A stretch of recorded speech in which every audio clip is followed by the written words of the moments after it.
guys, welcome to Life of P&K. I'm in the garage again. The car is behind me and you know what time it is. You might have caught a glimpse of this. I got wheel spacers for the car.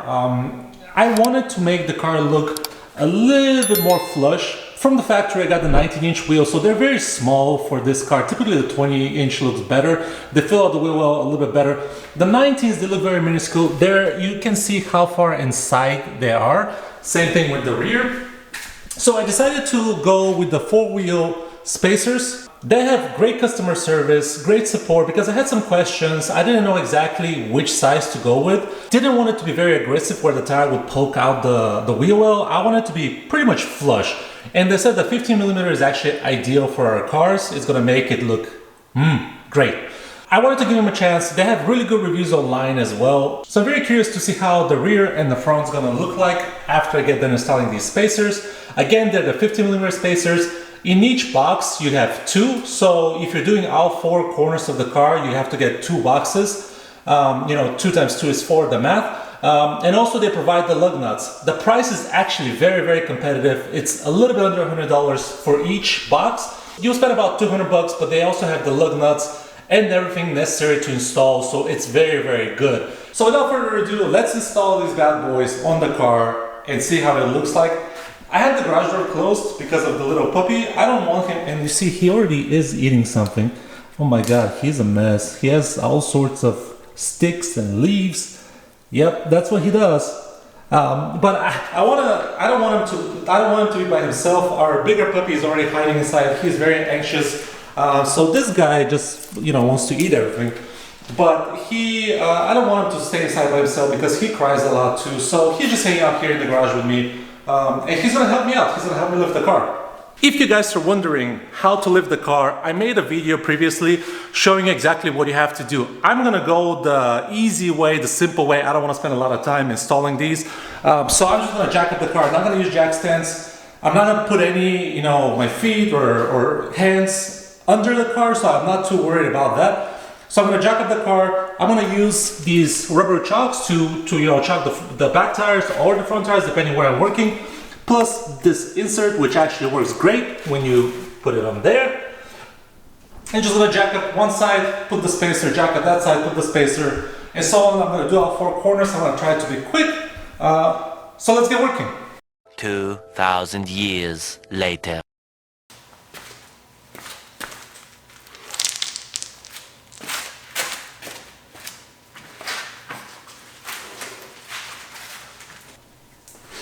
So here we are, tire is down. Car is very, very dirty. It's been a couple weeks that I haven't cleaned it. It's been raining a lot here. So I haven't really had a chance to clean it. It's very, very dirty. So let's go and see what's actually inside the box. Okay, here's the box. Here's the dog. I think he approves of this. He's actually probably trying to eat whatever's inside. We'll see.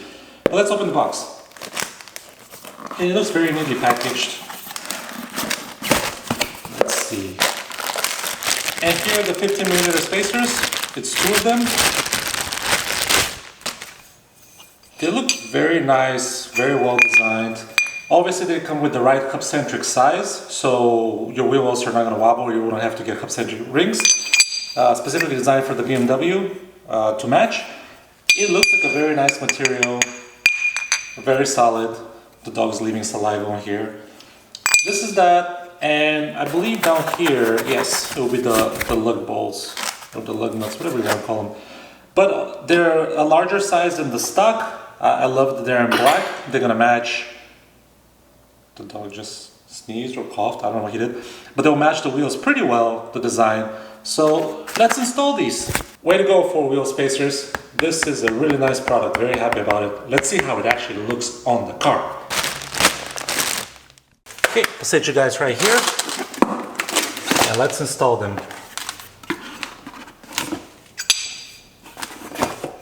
Here's the first one. It should fit right on. You just have to align it obviously with the bolts.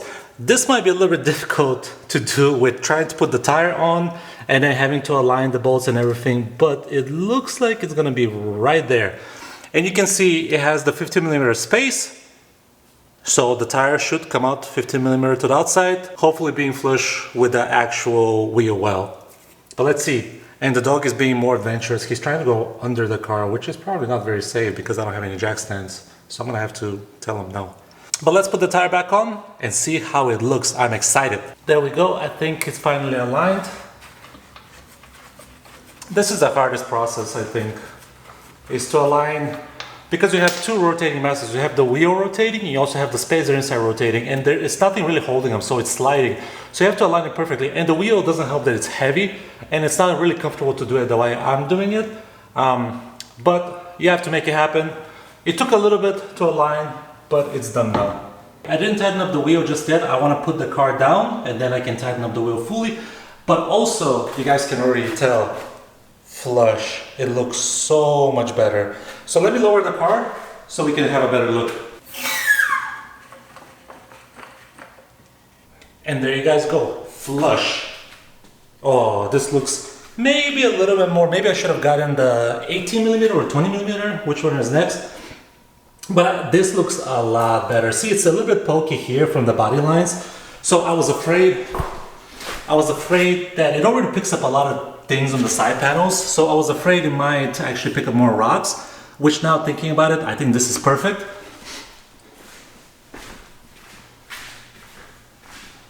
And here's how it looked before. You can see the difference.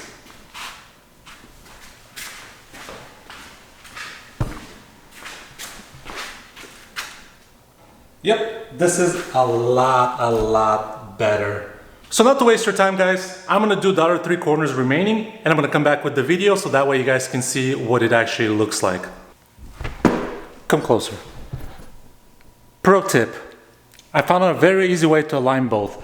All you have to do is once you're here, once you try to put the wheel on, it obviously helps support it with your legs, but you can put your finger right behind here and hold or move the actual spacer a little bit until the holes align, and then you twist the wheel as well.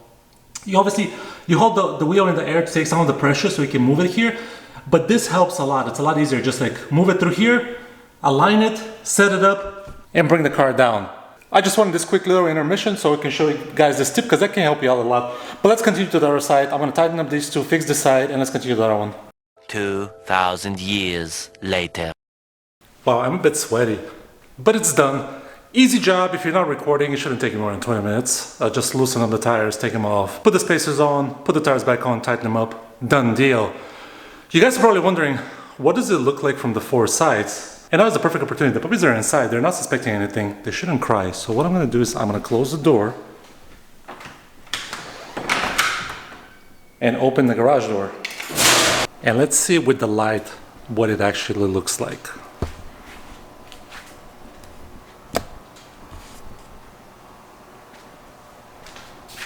It's very flush. I love it. If it looks to the side, super flush.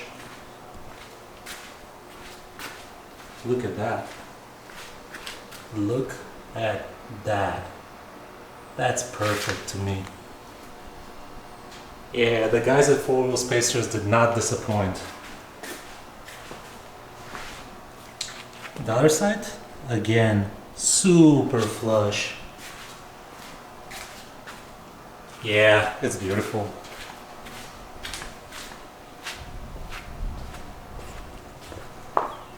And if you look, you can't see very well with the light, but the stance is a little bit wider.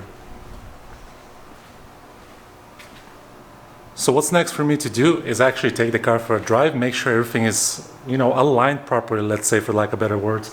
But make sure there's no wobbles with the tires, because sometimes when you introduce spacers or anything between, if it's not installed properly, there might be some vibration, probably around 60 miles an hour. So I'm going to explore that, I'm going to test that and see how the spacers actually perform. They fit very snug. I don't suspect any issues, but I still want to test them. So I'm gonna go for a ride, see how it performs, and come back with my final thoughts. But so far, these spacers are phenomenal. 4Wheel Spacers actually did a really good job for a very nice price point. So I'll be right back with my final thoughts. So guys, what are my final thoughts? The drive was phenomenal. No difference really. The car actually felt a little bit more stable in the corners. I don't know if that's kind of like one of those imaginary things because I just did this, or because you're widening totally by 30 millimeters the stance of the car, so it grips or it has more presence on the road. I wasn't sure. But what are my thoughts? I think, and mind you the dirt, I think it looks great. It's almost flush with the actual wheel well. Maybe a little better, could be like a 19 millimeter spacer if that's possible, but then it will poke too far out. It's already poking a little bit. You can see I just drove a little bit and it's already like building up sand and stuff like that where you drive by. So I'm actually considering mud flaps for this car as well. The front I think it looks perfect. The back is a little bit pokey, and if you go with like a wider tire, and I'm not sure if the doggy just peed. I don't know what he's doing. But if you go with a wider tire, you're gonna get a lot more rocks and chips and stuff like that thrown on the rear quarter. So you're probably gonna have to clean it more, or it's gonna be damaged. So mud flaps are actually a real option on this car now. But I think overall it looks phenomenal. It looks a lot better, I would say. It just has better stance on the road. So I'm very happy with the product. These guys, 4-wheel spacers, are actually really good quality for a really great price point. Basically, per pack or per 2 wheels, you're paying 100 bucks. It's not that much. If you compare everything else out there, like ECS and stuff like that, it's a lot more. Or not a lot more, but it's another $20 more or so. So these are really nice, very good price point for what they are. And the quality is phenomenal. The actual bolts they provided, they did not chip. Typically, if it's a cheap material, cheap paint, the minute you start like tightening up stuff, using the sockets and stuff like that, the paint is gonna start chipping, it's gonna look ugly. It looks so much better than actually like a silver ones or something of that sort. So it fits very well. I'm also gonna put a link to their website so you guys can go check them out as well in the description of this video. So let me know what you guys think. I think it actually overall, it looks really nice, really easy job to make the car look a little bit better, give it a better stance as well. I love it. I actually love the look. I can't get over how well it actually looks. I never thought spacers, it would be something that I would go for. But with this car, I said, why not? Let's try it. And I don't regret anything. So thank you guys for watching. Hopefully this video shows you how to install spacers, how easy actually it is, because a lot of people have questions. They're like, oh my gosh, what are spacers? I would say get quality spacers though. Don't get something where it doesn't even have the actual like space for the lug bolts or the lug nuts. There's ones that actually they just like, it's a spacer, but nothing ties it to the actual wheel, so they can be very dangerous. These are actually not bad. If you guys are not racing or going like on a track all the time, stuff like that, these would be great for day-to-day driving to give you a better look. So again, thank you guys for watching. If you're new to the channel, subscribe, and I'll catch you guys later. Bye.